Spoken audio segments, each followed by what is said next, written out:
নমস্কার, কেমন আছো সবাই? আশা করছি সবাই খুব ভালো আছো, আমরাও ভালো আছি। Welcome back to my channel.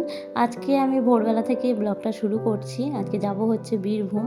তো সব রেডি, আর ভেবেছিলাম প্রথমে ঠান্ডা হবে না, কিন্তু ভোরবেলা উঠে ব্যালকনিতে বেরিয়ে দেখলাম খুবই ঠান্ডা। তো সোয়েটারগুলো নিয়ে নিলাম, মাথাতেও ভালো করে ঢাকা নিয়ে নিলাম। আর আমরা সবাই রেডি, এখন বেরোবো। আর এই যে বাবাও রেডি হয়ে গেছে। তো আমরা 5টায় বেরিয়েছি। 5টায় বেরিয়ে আমাদের ট্রেন হচ্ছে 5টা 23-এ। আর সেখান থেকেই যাব হচ্ছে আমরা বীরভূম। আর এখন আমরা ডানকুনিতে বসে আছি। আর আজকে কুয়াশাটা খুবই কুয়াশা। আর দেখো এখনও কিন্তু সকাল হয়নি, সকাল হতে অনেকটাই দেরি। এখন ঘড়িতে 5টা 40 সেরকম। আমরা বসে আছি ডানকুনি স্টেশনে। তো খুবই কুয়াশা, চারিদিকটা একদম কুয়াশা ভর্তি, মানে একটু কাছের লোক না এলে বোঝা যাচ্ছে না কিন্তু। আর যেহেতু কুয়াশা পড়ছে, তো আমরা ঢাকা ঢুকে নিয়ে একদম বসে আছি স্টেশনের মধ্যেই। এখনও ট্রেন ঢোকেনি, সবাই অপেক্ষায় আছি।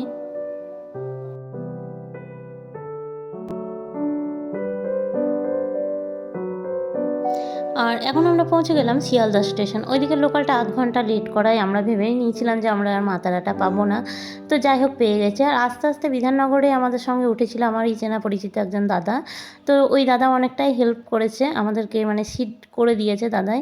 আর তিন্নির বাবা গেছিলো হচ্ছে টিকিট করতে, ও টিকিট করে আনতে আনতে আমরা সিটটা করে ফেলেছিলাম। তো ভালোই এলাম, রিজার্ভেশনেই যেমন আসি ঠিক সেরকমভাবেই আমরা সিটে বসে আসতে পারলাম। তো শেষমেশ আমাদের ভয়টা ভেঙেছিল, মানে খুবই ভয় পেয়ে গেছিলাম যদি ট্রেনটা না পাই। অনেকটা যেহেতু লেট করেছিল ওই দিকের ট্রেনটা, তো সেই জন্য ভয়টা পেয়ে গেছিলাম। তো না, যাই হোক আমরা খুব ভালোভাবেই আসতে পেরেছি। এখন ঘড়িতে 7টা 20 আমাদের ট্রেন ছাড়লো শিয়ালদা থেকে।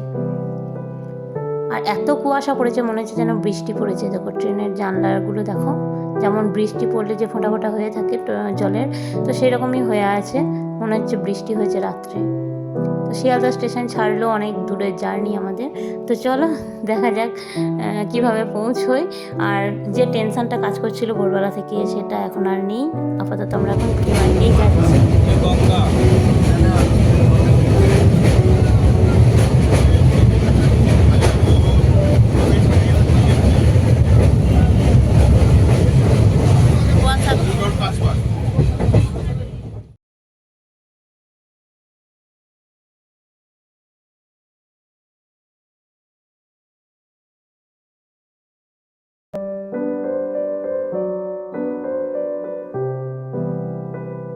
এখন আমরা পৌঁছে গেছি সাঁইথিয়া স্টেশন। আমাদের ট্রেন এখানে ঢুকলো হচ্ছে সাড়ে 11টা। আর আমরা এখন ওভারব্রিজে উঠছি, সাঁইথিয়া ওভারব্রিজ। আর আমাদের সঙ্গে আছে দাদাটা আছে, আর বাবা আছে। আর ও গেছে হচ্ছে একটু কাজ আছে ওর ওপারে, তো ওপারে গেছে ও ফিরে এসে আমাদের সঙ্গ নিয়ে নেবে। আর ওই দিকে মানে ওভারব্রিজের নিচে আমাদের অটো ওয়েট করছে ওখানে। আর ওখানে কে আছে আমাদের জন্য, আরও কারা ওয়েট করছে সেটা তোমরা ভিডিওটাতেই দেখতে পাবে। তো সাঁইথিয়া স্টেশনের ওভারব্রিজ দিয়ে আমরা এখন হাঁটছি। তো আমরা পৌঁছানোর আগেই এখানে দিদি পিসি ওরা ওয়েট করছিল আমাদের জন্য অটোতে। আর আমরা গল্প করতে করতে পৌঁছেও গেলাম আমাদের বাড়ি, মানে বাড়ি নয়, গ্রামের রাস্তাটা এটা।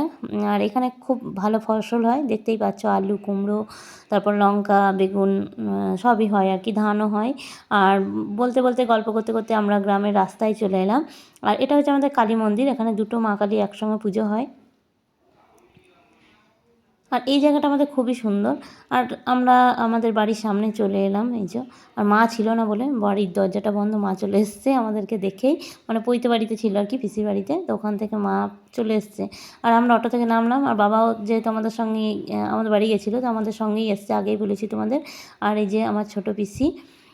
তো বাবা এসে পুজো আরম্ভ করে দিয়েছে। একটু পুজো টুজো না করলে বাবা টিফিনটা করতে পারবে না, সেই জন্য বাবা পুজো করতে শুরু করেছে। এখানে প্যান্ডেল হয়ে গেছে, খুবই আমরা এখন যাচ্ছি হচ্ছে পিসি বাড়ি, মা যে ঠাকুরের উদ্দেশ্যে কর্ম করছে ওখানে।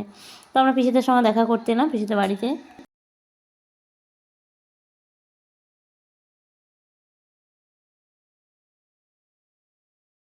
তো এসেই আমরা চা জল খেয়ে একটু রেস্ট করে আবার ভাত খেতে বসে গেছিলাম এখানটায়। ওই যে ওখানে ও খাচ্ছে, আমিও খাচ্ছিলাম। আর এখানে ভাত, তারপর পোস্ত, একটু চচ্চড়ি মানে ছ্যাঁচড়া যেটা, আর ডাল আর মাছ। তো এই দিয়ে আমরা ভাত খাচ্ছিলাম এখানে, খুবই তৃপ্তি সহকারে খেলাম, কারণ ভোরবেলা থেকে একদমই না খাওয়া ধরতে গেলে মানে ট্রেনে আসি তখন টিফিনটা তো সেরকমভাবে হয় না, তাও কেক কলা এগুলো খাই সকাল থেকে। তো ভাতটা খেয়ে খুব ভালো লাগছিলো, গরম গরম ভাত, মানে সারাক্ষণ না খেয়ে অতক্ষণ না খেয়ে ভোরবেলা থেকে উঠেছি, ভোরবেলা থেকে জার্নি শুরু হয়েছে আমাদের। তো খাওয়া দাওয়ার পরে আমরা দেখলাম যে প্যান্ডেলটা একটু ঘুরে আসি, ওইদিকে তো খাবার প্যান্ডেল হয়েছে ওটা, আর এখানে হবে পৈতেটা। এই প্যান্ডেলটাও পুরো সাজানো হয়ে গেছে।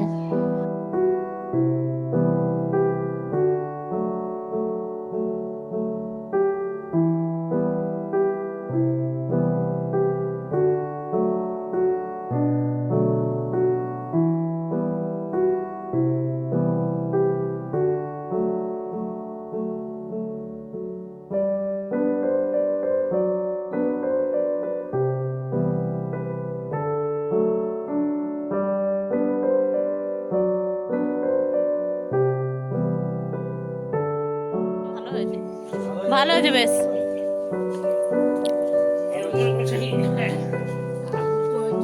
হ্যাঁ, আর ইনি হচ্ছেন আমাদের পিসমশাই, মানে এই পিসমশাই নাতিরই পৈতে, সেই জন্যই আমরা এখানে এসেছি।